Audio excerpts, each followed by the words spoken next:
Just because you can buy a property, it doesn't mean you should. My first property was a bit of a disaster. I started having cracks on my walls. I went through a 2-year insurance claim, and it was all an eye-opener. If you're thinking about buying your first property, please watch this video first.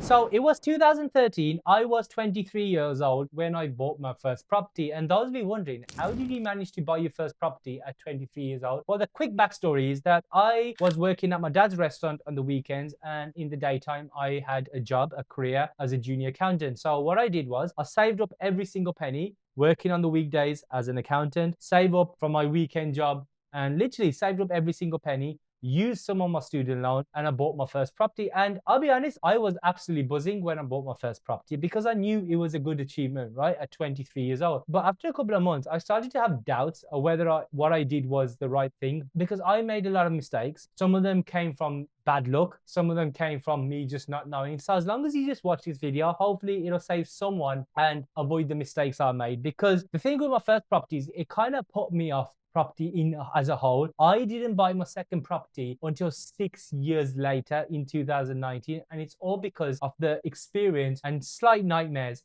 I had with my first property. We'll get back to the video in a few seconds, but 70% of you watching this video aren't subscribed to my channel. Please do me a favor and hit the subscribe button and buy more properties in the next few months. I'll be sharing everything so you can learn from my mistakes for free. Anyways, back to the video.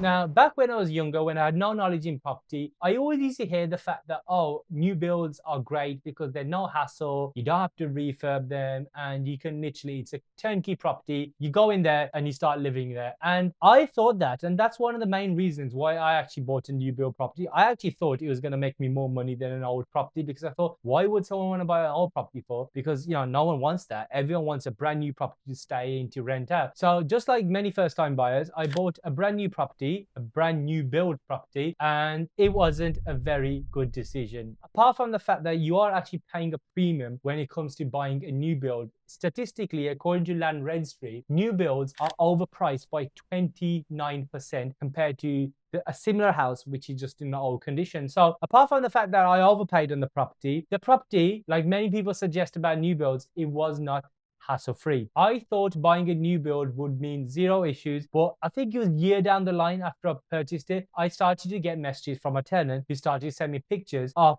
noticeable cracks. And at the start, I didn't know what these cracks were meant to be. I thought, oh, maybe just like the heat or, you know, the walls expanding, but it was subsidence. And I still kind of ignored it, which was quite foolish of me. I thought, oh, maybe you'll be fine, you know, we can just give it a replaster. But it just when my tenant messaged me a few weeks later after his first message and said, oh, the cracks are starting to get wider and wider. And when he sent these pictures to me, which I'm going to pull up on the screen, that's when I knew there was something serious happening in the property. So I bought my first property thinking it's going to be hassle-free. It started to have subsidence, and I thought, okay, it's absolutely fine. I've got the NHBC 10-year warranty, because that's one of the marketing things that these new build developers do, don't they? They always say, oh, 10-year warranty. And let me tell you one thing, these 10-year warranties aren't as straightforward as they make out, because the NHBC made me prove everything, and maybe they have to follow their processes. I understand that, but I got the impression they tried their absolute best not to pay me out. And I'm going to put up some screenshots. If you just look here, the first email that I ever sent them was, let me have a look, was in 2018, 6th of September 2018. That's the very first time I actually emailed them,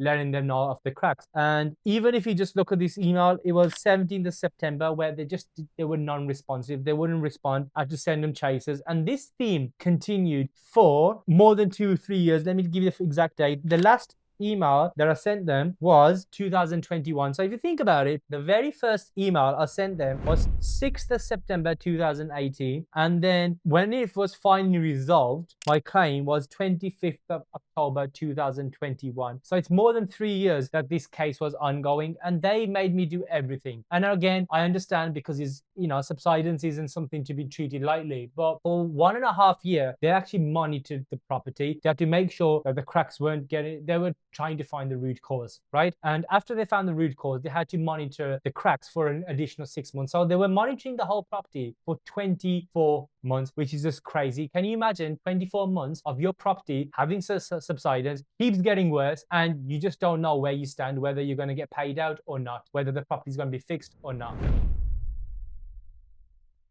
So apart from buying a new build, and apart from the fact that I got sucked into the NHBC warranty hype, right? I also got sucked into the fact that when people used to tell me, oh, as long as your mortgage is covered by the rent, you're absolutely fine. And let me tell you one thing, that is absolutely not true. Of course, I now have a portfolio of 20 properties now. I've helped hundreds of people through our deal sourcing business invest in property. So I know this is not true. But at the time, if you're someone like me who's completely new to property or about to buy the first property, you just need to understand that is not true. Apart from your mortgage costs, there are so many other costs. There are potential voids. There are insurance that you have to pay for. I mean, my property was in a new build area, right? So as a result, I used to even pay service charge. I'm still paying service charge for that property. I don't know really what to do with that service charge money because I never seem to see anything get fixed or the grass get maintained. But anyways, I'm paying about £35 a month on the service charge now, which is crazy. And also the biggest cost that people do not take into account, whether it's a new build, whether it's an old property, from time to time, the property will need a touch-up, right? Whether it's a lick of paint, whether it's replacing the carpet after a few years, whether it's, I don't know, there's a smashed tile you have to replace. There's always these little costs that need to be accounted for when you're buying your first property. Don't just think rent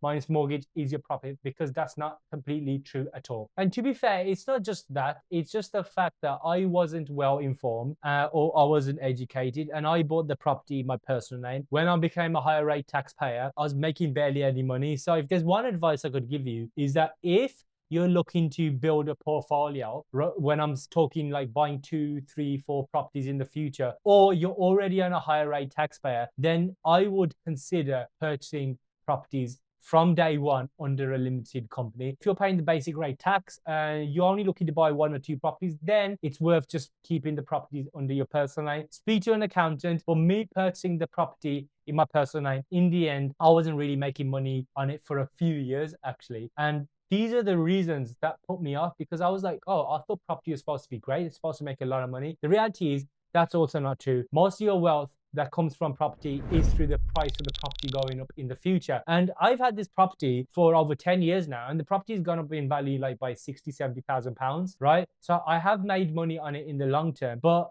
I was kind of hoping that I was going to make money quickly, and there's no such thing as quick money in property. So you need to really understand that as well, because these little mistakes, it slowed down my property journey. My money was tied up in one deal. I wasn't really making that much money from the outset on the one property. And also because of the fact I bought a new build, it started to have subsidence, whether it's bad luck or what. I was kind of put off by it. And because of that, I couldn't move on to the next opportunity or buy my first property, because I was like, oh, if this has happened to my first property, then is my second property going to be any better? But it's a bit of bad luck, but mostly down to a lack of education.